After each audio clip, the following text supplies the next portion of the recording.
Bienvenidos a una sesión más de nuestro programa Latido 2.0 de Sociedad Valenciana de Cardiología. Y bueno, en primer lugar, agradecer como siempre a Organon su apoyo y su logística para todas estas sesiones y agradecer a nuestra ponente de hoy, que va a ser la doctora Diana Domingo, desde el Hospital La Fe. El tema de la sesión de hoy es sobre unidades de endocarditis infecciosa. Yo creo que es un tema muy interesante. Además, creo que en los últimos años en los latidos es un tema que no hemos tocado, pues lo creo que ya tocaba. Y Diana pues nos va a contar un poco la experiencia de la fe, pero supongo, Diana, que nos pongas en contexto cómo poder exportarlo a otros hospitales y cuáles son un poco las ventajas y el beneficio de estas unidades, ¿no? Sin más dilación, Diana, cuando quieras empezamos. Muy bien, muchas gracias, Quique, por la presentación. Gracias a la Sociedad Valenciana de Cardiología por su invitación a presentar nuestros resultados de la unidad de endocarditis del Hospital La Fe y a Organon por el soporte técnico y, por supuesto, a todos los que estáis conectados.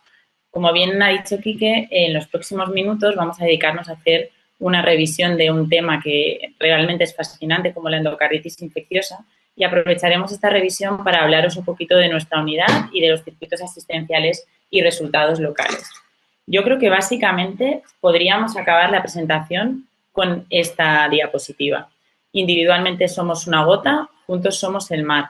Si hay una cardiopatía en la cual es fundamental un abordaje multidisciplinar, esa es la endocarditis infecciosa. Por definición es una enfermedad sistémica y, por lo tanto, necesitamos hacer un abordaje conjunto para conseguir nuestro objetivo, que es el mejor manejo de los pacientes con endocarditis.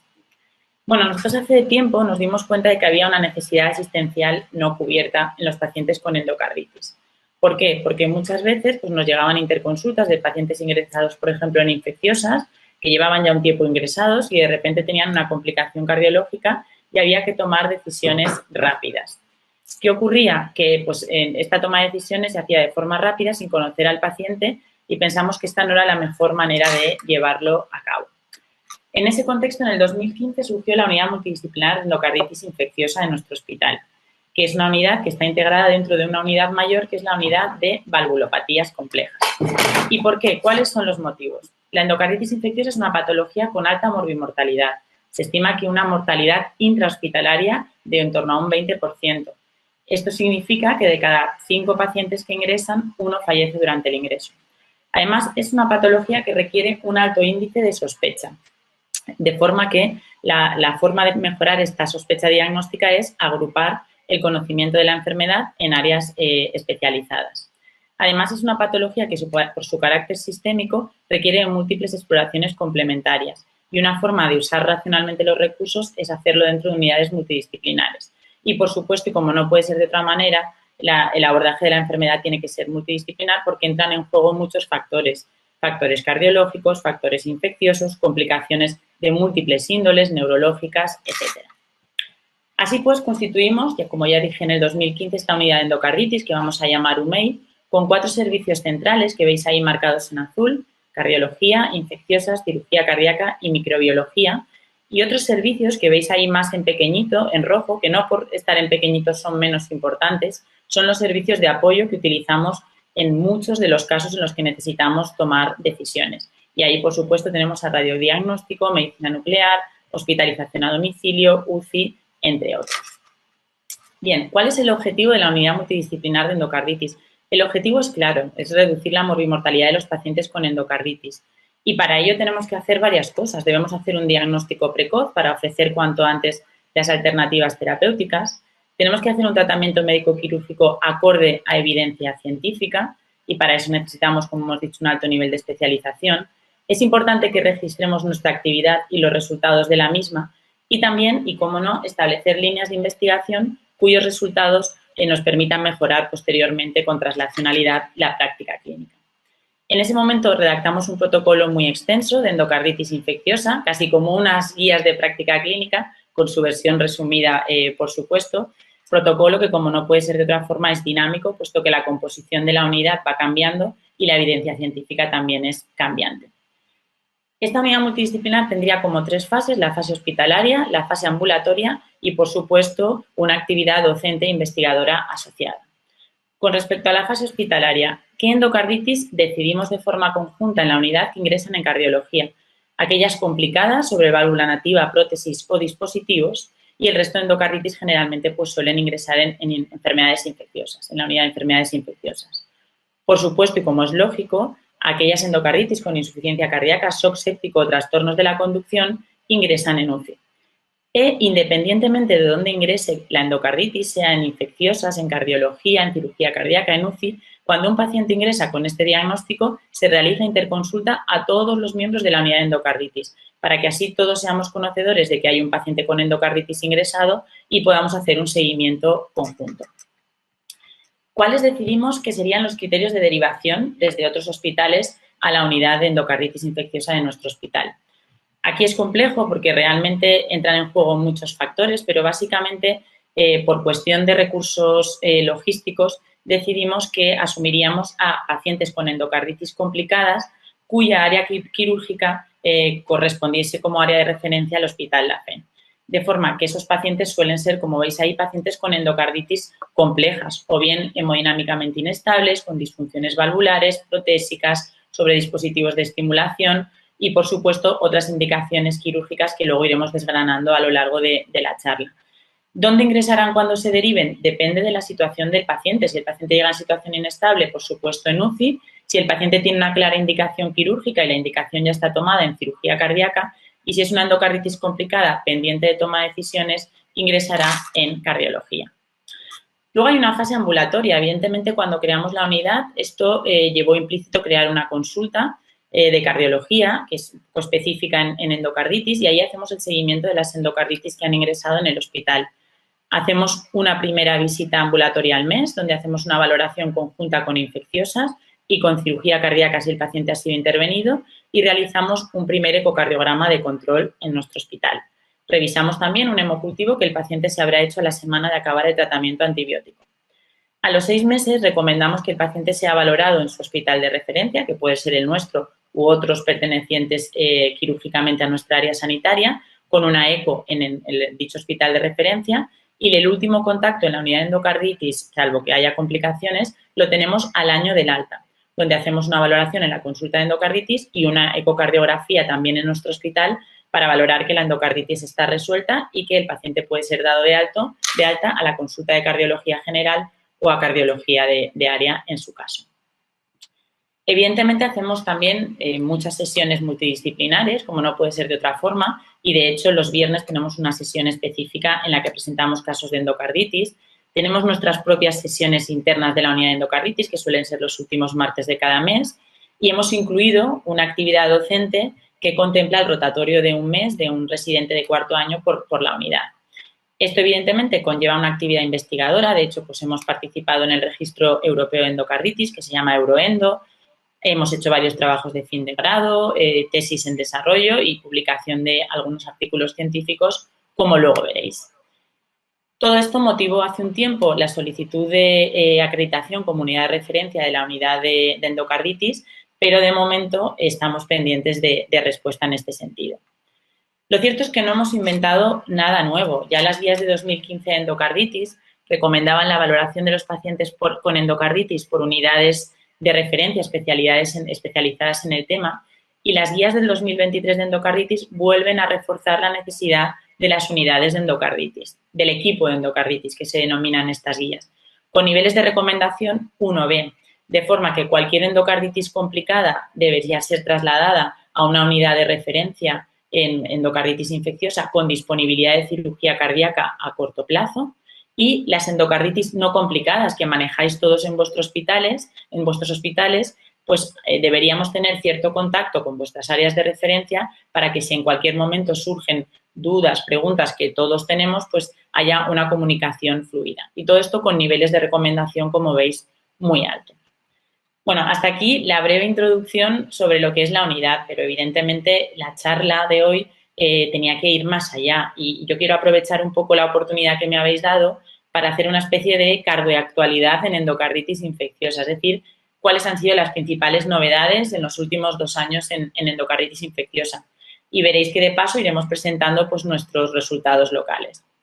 Evidentemente, por tiempo y porque sinceramente os podría matar de aburrimiento, no vamos a repasar toda la endocarditis. Vamos a hablar de algunos aspectos novedosos en profilaxis, en epidemiología, en diagnóstico y en tratamiento. Bueno, sabéis que en el 2023 salieron las nuevas guías de endocarditis. Vamos a hablar de profilaxis. Se hicieron esperar, las previas eran del 2015. ¿Qué hay nuevo en cuanto a profilaxis de endocarditis? Fijaos, en a quién hacer la profilaxis, pues los grupos de alto riesgo prácticamente se repiten, ¿no? Son pacientes con endocarditis previa, pacientes con prótesis implantadas quirúrgicamente o con material de reparación valvular implantado quirúrgicamente, por ejemplo, un anillo mitral. Incluye también al implante transcatéter de válvula aórtica o pulmonar y, por supuesto, las cardiopatías congénitas. Estos son grupos de alto riesgo que ya estaban recogidos en las guías del 2015. ¿Qué ha cambiado en estas guías del 23? Que el grado de recomendación de profilaxis en grupos de alto riesgo es clase 1 y no 2A, como era en las guías del 2015. Pero hay novedades, claro que hay novedades. Se han incluido nuevas poblaciones en las cuales hacer profilaxis, que son aquellos portadores de dispositivos de asistencia ventricular con un nivel de recomendación muy alto, aquellos pacientes sometidos a reparación transcatéter de la válvula mitral o tricúspide, hablamos de MitraClip, TriClip, y con una indicación con clase un poquito más baja, también a los receptores de trasplante cardíaco, con una indicación 2B. Entonces, una población no incluida hasta ahora en las guías de profilaxis en cuanto a endocarditis. ¿Cuándo hacerla? Pues aquí abrimos también un poco la mano. Todos recordáis que en el 2015 las guías fueron muy restrictivas y nos decían que la profilaxis había que hacerla solo cuando hacíamos extracciones dentales o procedimientos que tocasen la mucosa oral o la región gingival. Aquí abren un poco la puerta y nos dicen que con un nivel de recomendación bajo, 2BC, podríamos considerar la profilaxis en pacientes de alto riesgo cuando se hicieran otros procedimientos que no afectasen a la boca. ¿Y por qué se ha abierto la puerta? Pues por este registro, que es un registro muy bonito, es un registro hecho en Reino Unido, donde valoraron la asociación temporal entre incidencia de endocarditis y procedimientos invasivos. ¿Y qué se dieron cuenta? Pues que había procedimientos como las broncoscopias, las endoscopias digestivas altas y bajas o la implantación de dispositivos que se asociaban a un riesgo incrementado de endocarditis. De hecho, acaban concluyendo que quizá habría que revisar o reevaluar cuáles son las recomendaciones para prevención de endocarditis infecciosa. Veremos en un futuro si la vía va hacia abrir más la puerta con más nivel de recomendación o nos quedamos con este nivel de recomendación pues un poquito más débil. ¿Y con qué hacemos la profilaxis antibiótica? Pues también ha cambiado. En pacientes que no son alérgicos a penicilina seguimos con nuestra clásica amoxicilina 2 gramos 1 hora antes del procedimiento, dosis única, pero en alérgicos a penicilina ha habido un cambio. Si recordáis, en 2015 recomendaban la clindamicina y ahora en las guías del 23 ya no se recomienda. Se recomiendan macrólidos, cefalexina o doxiciclina. ¿Por qué este cambio? Pues porque la clindamicina se asociaba a un riesgo aumentado de infección por Clostridium difficile. Entonces, pues decidieron cambiar un poco en alérgicos a penicilina la profilaxis antibiótica. Así que, como veis, ha habido algunos cambios en este sentido. ¿Y cuándo hacer profilaxis? Cuando vamos a hacer un procedimiento cardíaco, que al final es a lo que nosotros nos dedicamos en nuestro día a día. Pues también recomiendan, con niveles de recomendación muy altos, hacer profilaxis antibiótica antes del implante de un dispositivo de estimulación cardíaca intracavitario y en ese caso recomiendan hacer la profilaxis salvo alergia con cefazolina y también recomiendan profilaxis durante el implante quirúrgico o transcatéter de válvulas protésicas, materiales protésicos intravasculares u otros materiales extraños. Y aquí, salvo alergia, recomiendan hacer dicha profilaxis con amoxicilina clavulánico o ampicilina.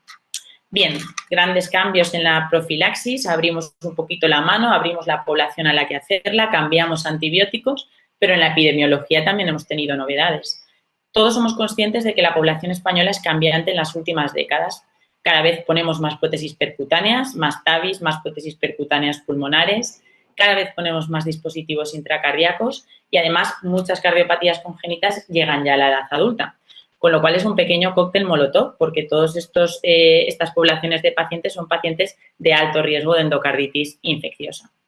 Eso ha hecho que la incidencia de endocarditis en los últimos años en España a nivel nacional haya crecido. De hecho, prácticamente desde el 2003 al 14 y con respecto al 2016-22 la incidencia se ha duplicado, especialmente en varones y especialmente en personas de edad avanzada.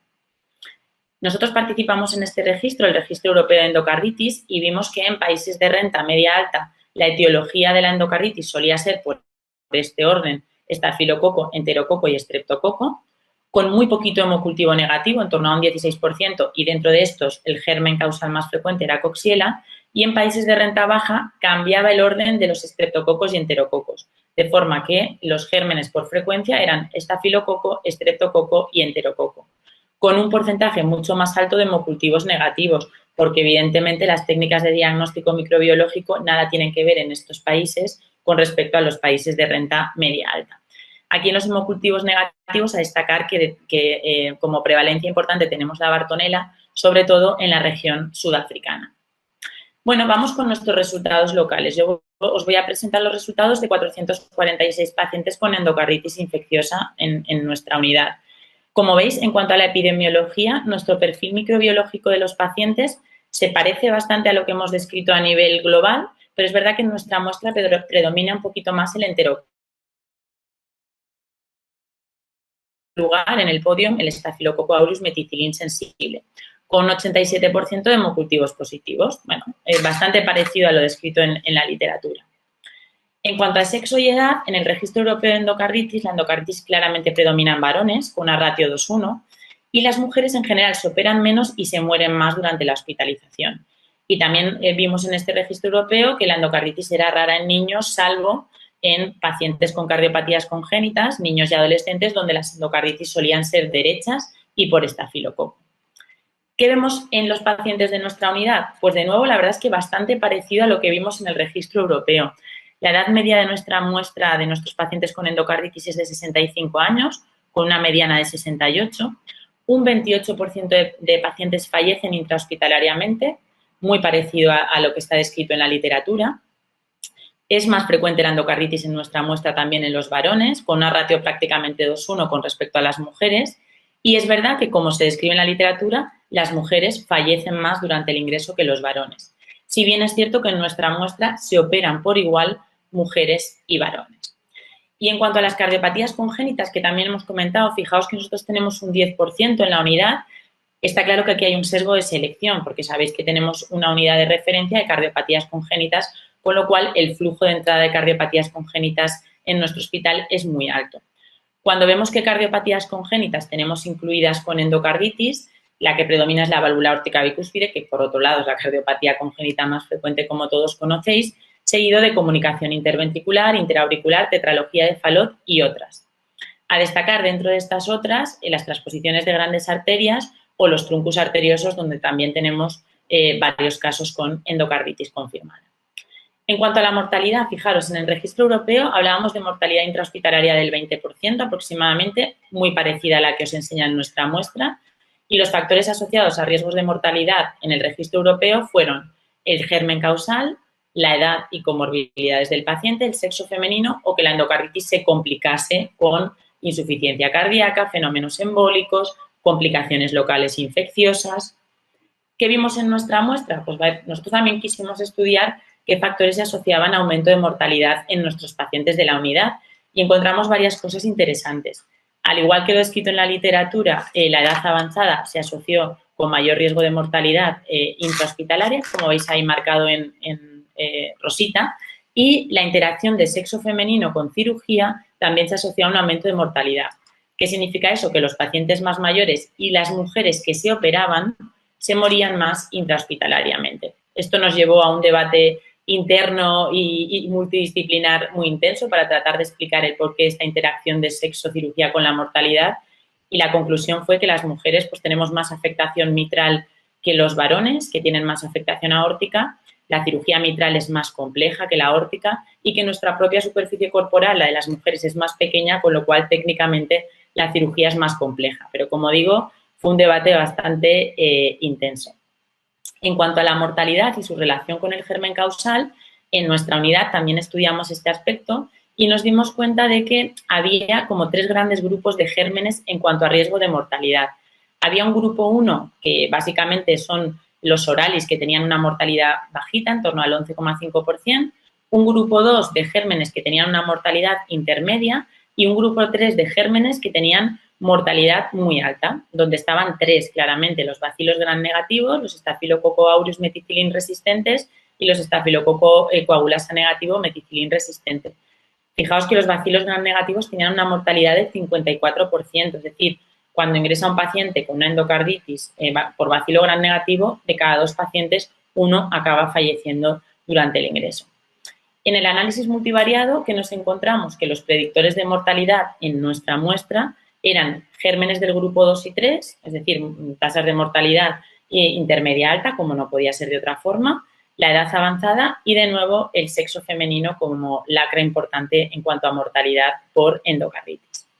Y en cuanto a la endocarditis sobre válvulas percutáneas, a ver, las TAVIs están en auge, lo sabemos todos, implantamos todos muchas y cada vez estamos viendo más endocarditis asociada a TAVI. En el registro europeo se calcula que la incidencia es de cada 5 casos cada 1000 TAVIs al año, sobre todo por enterococos y estafilococos. Hay otra válvula percutánea que nosotros utilizamos mucho por la unidad de cardiopatías congénitas, que es la válvula percutánea pulmonar, que tiene un nombre así muy pegadizo, Melody, en la que ya se ha descrito a nivel global que existe una incidencia significativamente mayor de endocarditis que en las prótesis biológicas pulmonares que se colocan de forma quirúrgica y no percutánea.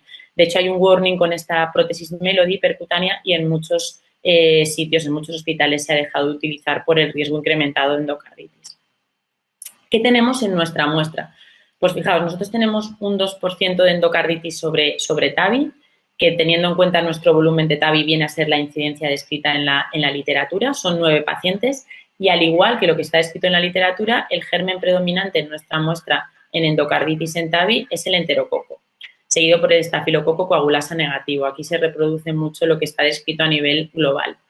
Y en cuanto al riesgo de endocarditis sobre válvula percutánea pulmonar, la famosa Melody que hemos comentado, nosotros hicimos un pequeño trabajo sobre este aspecto donde incluimos a 150 pacientes que habían sido sometidos a recambio valvular pulmonar, algunos quirúrgicamente y otros percutáneamente. Eran un 60% varones y la cardiopatía congénita que había llevado a la disfunción valvular pulmonar, en la mayor parte de los casos, más de la mitad de casos, era la tetralogía de Fallot. De estos pacientes, a un 23% les pusimos prótesis percutáneas tipo Melody y a un 76% prótesis quirúrgicas, y el seguimiento medio fue de 5 años, bastante prolongado. La incidencia de endocarditis en el grupo global fue del 7%.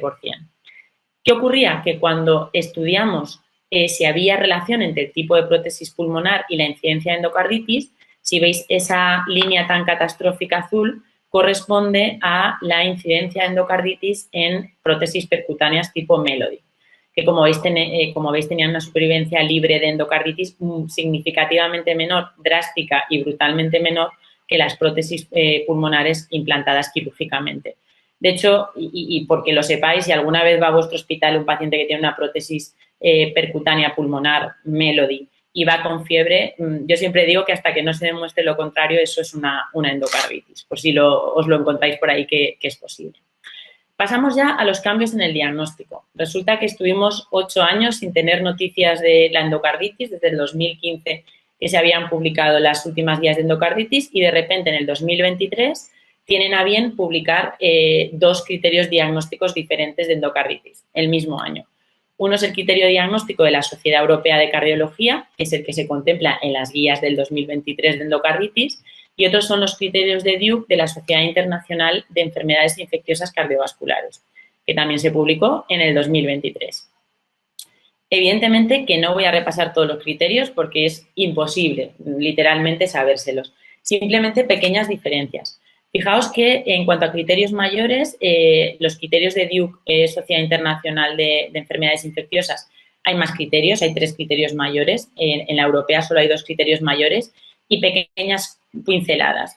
En los criterios de Duke modificados del 2023 tienen en cuenta técnicas de diagnóstico microbiológico avanzado, como la PCR, ¿no? Y esto en las guías europeas, pues de momento no se contempla, son más conservadoras y se van al diagnóstico microbiológico clásico.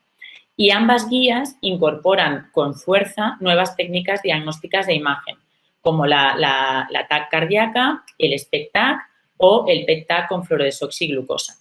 Solo una pequeña diferencia. En los criterios de Duke 2023 sí que establecen un criterio temporal para que las imágenes del PET-TAC sean valorables, que es un criterio de 3 meses, y en las guías europeas no establecen criterio de temporalidad para que las imágenes del PET-TAC sean valorables. En cuanto a los criterios menores, de nuevo, los criterios de Duke del 2023 son más extensos. Hay 7 criterios menores frente a 5 criterios de la Sociedad Europea de Cardiología y pequeñas cositas. En los criterios de Duke, tener en cuenta que si la captación en un PET-TAC es antes de los 3 meses desde el implante, lo consideran un criterio menor y que también se basan en hallazgos de la exploración física más clásicos como la aparición de un soplo. En las guías europeas, los criterios de exploración física ya no están como criterios menores y sí que destacar que establecen como un fenómeno vascular no contemplado hasta ahora la espondilodiscitis. Y lo remarco en rojo porque realmente nosotros sí que vemos muchas veces espondilodiscitis como fenómeno vascular en el seno de una endocarditis. De hecho, muchas veces la sospecha viene por una interconsulta que nos realizan por espondilodiscitis. Así que, como veis ahí resumidos, pequeñas diferencias diagnósticas en ambos criterios que ya hemos ido comentando en la tabla anterior. En este sentido, este es un trabajo de la unidad nuestra de endocarditis que realizó una microbióloga, Patricia Falomir, donde quisimos ver si las técnicas de diagnóstico molecular nuevas servían o no para afinar más en el diagnóstico de endocarditis. Entonces, lo que hicimos fue coger válvulas que explantábamos en quirófano de pacientes que se operaban por una endocarditis y hacíamos el cultivo valvular que hacíamos hasta ahora siempre y una PCR universal de la válvula. ¿Qué nos encontramos? Nos encontramos muchas cosas. Que el cultivo valvular tenía muy poca sensibilidad. Fijaos, sensibilidad del 27%. Que la PCR universal de la válvula tenía una sensibilidad alta, del 80%, aunque sin llegar a la sensibilidad de hemocultivo, que era del 86%. Lo que sí que nos dimos cuenta es que hacer la PCR en las válvulas nos permitía, en un 8% de casos, establecer el diagnóstico de certeza de endocarditis en pacientes que o bien habían tenido un hemocultivo negativo y luego encontrábamos en la PCR el germen en la válvula, o pacientes que igual teníamos hemocultivos con gérmenes diferentes que no teníamos muy claros cuál era el causante de la endocarditis y cuando hacíamos la PCR en la válvula pues nos encontrábamos con uno de esos gérmenes en la válvula y por tanto podíamos hacer el diagnóstico de certeza. Son mejores unos criterios que otros, es decir, es mejor los criterios de Duke o los de la Sociedad Europea, son muy parecidos, pero es verdad que los criterios de Duke son un poquito más específicos y tienen un valor predictivo positivo un poquito mayor, pero muy similar. En cuanto al diagnóstico, la eco transesofágica 3D. Evidentemente que la eco en todas sus modalidades es la reina en cuanto a pruebas diagnósticas de la endocarditis, pero no solo el diagnóstico de la endocarditis, el diagnóstico de las complicaciones de la endocarditis, el seguimiento de la endocarditis. Pero en cuanto a novedades, la principal novedad del 2023-24 es que se han publicado muchas cosas con eco transesofágica 3D. ¿Para qué? Para valorar complicaciones perianulares, cuantificar de forma precisa las regurgitaciones periprotésicas, hacer análisis detallado de perforaciones valvulares, mejorar la definición de las vegetaciones. Todo esto está recogido en esta tabla que veis aquí de un artículo que la verdad que a los que os guste la imagen es bastante bonito. Aquí tenemos un caso de un paciente, no sé si los vídeos nos van a acompañar, creo que no. Bueno, sí, ahí lo tenemos. Es un paciente con una endocarditis, como veis ahí, sobre una válvula mitral nativa. Vemos una vegetación en velo anterior. En la eco transesofágica también en el 135-140 grados vemos que esa endocarditis causa un esfacelo del borde libre del velo anterior mitral y, como no puede ser de otra forma, en esa localización se genera una insuficiencia mitral relevante, excéntrica, que se dirige hacia la zona posterior de la aurícula izquierda. En la eco 3D, ¿qué es lo que vemos? Pues, hombre, vemos la vegetación, aunque aquí la calidad de la reproducción del vídeo veo que es bastante irregular, pero bueno, os prometo que se ve con mucha mejor definición la vegetación valvular, la vemos en formato 3D, vemos que tiene unas excrescencias que presumiblemente tienen mucho alto riesgo embolígeno en la superficie de la endocarditis, es decir, nos permite valorar de forma más precisa. Aquí tenemos otro caso de una prótesis aórtica con una endocarditis y esta imagen aquí ecolucente, pulsátil, que parece corresponder con un pseudoaneurisma que se llena en sístole, se vacía en diástole con este trayecto, como veis aquí en la imagen de la derecha, que parece un trayecto fistuloso que comunica con el ventrículo izquierdo y pues las relaciones anatómicas de este pseudoaneurisma se definen de forma más precisa con la eco transesofágica 3D. Cambiamos de tercio, TAC cardíaca. Prueba ahora ya imprescindible no para el diagnóstico de la endocarditis, que también, sino sobre todo para valorar las complicaciones de la endocarditis, las complicaciones locales. Sí, nada, bueno, es una lástima porque la parte final, pues hablábamos un poquito de la PET-TAC, o sea, del PET-TAC con fluorodesoxiglucosa, que es una técnica que nosotros utilizamos mucho, que os hago ya un breve resumen porque no sé si la conexión va a ser factible o no, me sabe muy mal. Utilizamos mucho, sobre todo, en casos en los que el diagnóstico de endocarditis es dudoso, por eco transesofágica, transtorácica, incluso por TAC. Nos permite valorar sobre todo el diagnóstico de endocarditis cuando estamos valorando pacientes con prótesis o con dispositivos intracardíacos, donde la sensibilidad y especificidad de la técnica es muy alta, sensibilidad de más del 80%. No la utilizamos nunca si la sospecha es de endocarditis sobre válvula nativa, porque ahí la sensibilidad es de menos del 20%, con lo cual no lo recomendamos. Nos sirve para ver también si hay embolismos a distancia, excepto embolismos cerebrales, porque hasta ahora no podemos suprimir la actividad metabólica cerebral, como es lógico y normal. Y bueno, os iba a enseñar algunos casos bonitos que tenemos en los que la PET-TAC con fluorodesoxiglucosa nos ha dado la clave del diagnóstico. Y en cuanto al tratamiento, pues solo contaros que las cosas se mueven hacia intentar acortar al máximo el tratamiento antibiótico intrahospitalario, porque evidentemente es muy duro para un paciente estar muchas semanas. Hay 3 estrategias. Una estrategia en la cual en endocarditis seleccionadas por enterococo, estafilococo, meticilin sensible y estreptococo se puede hacer un tratamiento intravenoso de 10 días y luego estrategia de tratamiento oral. Esa estrategia se llama POET, se basa en un estudio clínico, en un ensayo clínico que se publicó hace un par de años, donde la verdad es que la estrategia oral se asoció con muy buena evolución de las endocarditis a largo plazo, incluso a 5 años con disminución de mortalidad por todas las causas. Segunda cosa que se está haciendo en cuanto a tratamiento antibiótico, acortar el tratamiento antibiótico intravenoso hospitalario y mandar al paciente con el mismo tratamiento antibiótico, pero a casa, con la hospitalización a domicilio. Creo que no sé si se ve ya, Quique, porque Sí, está... ha vuelto la imagen, sí. Sí, nos la está proyectando Eduardo desde su ordenador. Bueno, pues mira, justo ha ido donde estábamos. Las cosas se mueven o hacia pasar al tratamiento vía oral con la estrategia POET, que hemos comentado que fue muy bien, ya 5 años disminuía la mortalidad por cualquier causa. La siguiente diapositiva era la posibilidad de dar el tratamiento antibiótico intravenoso, el mismo que en el hospital, pero en casa, que eso es la estrategia GAMES, que además es de un grupo español. Estrategia que demostró muy buenos resultados en cuanto a supervivencia, reingreso y recidiva. Para eso es fundamental que antes del alta y una vez la bacteriemia esté controlada, coloquemos una vía central de acceso periférico para que la vía sea duradera y al paciente no haya que estar pinchándole constantemente. Y si pasamos la diapositiva, 2 clics ahora, no la estoy manejando yo, la tercera estrategia es utilizar antibióticos de acción prolongada. Por ejemplo, la dalbavancina, que sirve para microorganismos gram positivos, que se administra semanal o quincenalmente y que tiene tasas de curación muy altas. De hecho, nosotros pasamos un clic, tenemos 10 casos y la verdad que está yendo muy bien. El paciente se va a casa después del tratamiento antibiótico inicial y viene cada semana o cada 15 días, depende del caso, a ponerse el antibiótico, la dalbavancina en el hospital de día y va muy bien. Si pasamos, esto se hace solo en endocarditis seleccionadas, como hemos dicho, enterococo, estreptococo y estafilococo aureus meticilin sensible y en pacientes que clínicamente estén estables. Y ya para acabar, Quique, teníamos el tratamiento quirúrgico. Las indicaciones os las sabéis todos, que haya una insuficiencia cardíaca en el seno de la endocarditis. De hecho, la única indicación de tratamiento quirúrgico emergente, es decir, en las primeras 24 horas, es que el paciente tenga una endocarditis complicada con un shock cardiogénico y luego ya, si el paciente tiene insuficiencia cardíaca o signos ecocardiográficos de mala tolerancia, sería una cirugía urgente.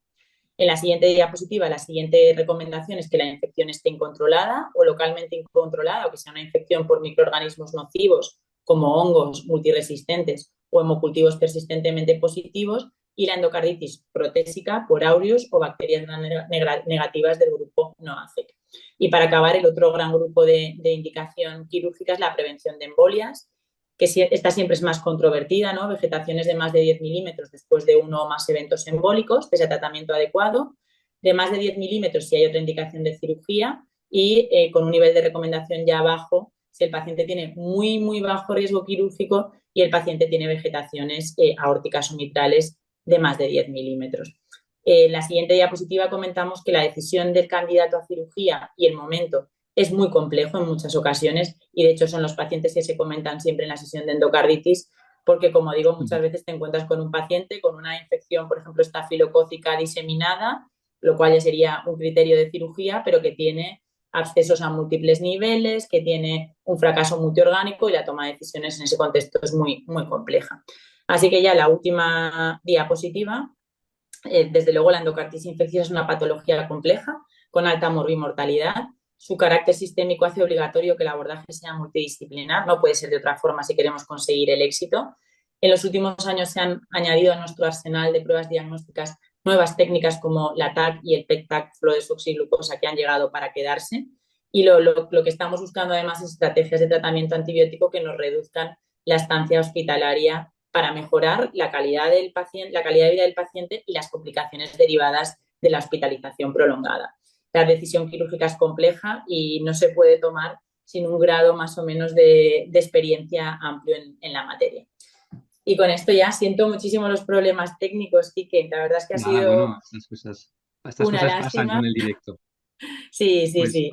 Poner aquí nada, enfocada a Diana, por favor, en el chat. Bueno, lo importante no era yo, era la presentación, que tampoco ha rodado muy bien, pero bueno. perfecto, Diana, pues muchísimas gracias. Me ha gustado mucho la presentación, yo creo que ha sido excelente. Bueno, vamos a tener muy rápido tiempo, 2, 3 minutos. Si tenéis alguna pregunta desde el chat o algún comentario, rápidamente lo podéis poner. Y bueno, yo creo que, Diana, el mensaje ha quedado muy claro, ¿no? Las guías son muy tajantes y tenemos que organizarnos en endocarditis, ¿no? Vuestra experiencia yo creo que sí puede servir de ejemplo para muchos centros y el organizarnos en endocarditis desde un punto de vista multidisciplinar, con el endocarditis team, con la unidad, como queramos llamarlo, pues esto tiene la máxima recomendación en las guías y es algo que en todos los centros tenemos que tener, ¿no? No sé si desde el chat entra alguna pregunta o nos entran felicitaciones y enhorabuena por la presentación. Y preguntarte yo únicamente solo por las mujeres, Diana. Es un dato que nos has dejado pues bastante impactante.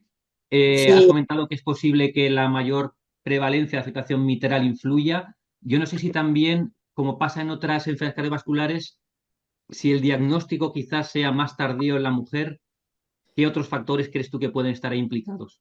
bueno, como ha dicho Quique, este hallazgo que además está descrito en la literatura, no es algo que hayamos visto solo nosotros. Este hallazgo motivó una reflexión súper profunda porque es que las mujeres que se operan van mal, o sea, la mortalidad es significativamente y mucho mayor que los varones. Analizamos si es que eran más mayores en el momento de la intervención, que no lo eran. Analizamos si eran más comórbidas, que tampoco lo eran. Analizamos si es que el germen etiológico de la endocarditis era más agresivo, a ver si es que las mujeres teníamos más aurus meticilin resistente, tampoco era el quid de la cuestión. Analizamos si desde el diagnóstico hasta la indicación quirúrgica pasaba más lapso de tiempo, las mujeres llegaban con más retraso a la cirugía, tampoco era la cuestión. Y ya veis que se operaban en el mismo porcentaje que los varones, 53 y 53. Así que al final, los únicos factores que encontramos y con ayuda de los cirujanos, de compañeros de infecciosas que en sus foros, en sus congresos también habían debatido el tema, es la que he comentado, que hay más afectación mitral y mitroaórtica que aórtica, en los varones es más frecuente la aórtica y evidentemente la cirugía, pues nuestros compañeros cirujanos nos dicen que es más compleja la mitral que la aórtica y la superficie corporal. Parece que el hecho de ser más pequeñitas y tener un campo quirúrgico más pequeño dificulta técnicamente la intervención, pero la verdad que es un hallazgo que comunicamos también en el Congreso de la Valenciana, de la Española, y suscitó en el debate posterior a la comunicación también mucho revuelo. Pero es una realidad muy tangible. Esto lo vemos, ya teníamos la impresión y lo confirmamos con este estudio que hicimos. Perfecto, pues nada, muchísimas gracias Diana por la presentación. Comentaros a todos que la charla estará disponible en la web de Organon Pro y posteriormente estará también disponible en la web de la Valenciana, como siempre, como todas las sesiones latido, para quien quiera revisarla de nuevo puede tener acceso. Sin más, pues ya os dejo, os dejamos y os anuncio la siguiente presentación, la siguiente charla latido, que será el 29 de mayo, sobre la utilidad de la ergospirometría en el estudio de la disnea por la doctora Patricia Palau, aquí desde el Hospital Clínico de Valencia. Sin más, muchísimas gracias, Diana. Muchas gracias a todos los asistentes a Organon y nos vemos en la siguiente sesión Latido. Gracias a vosotros.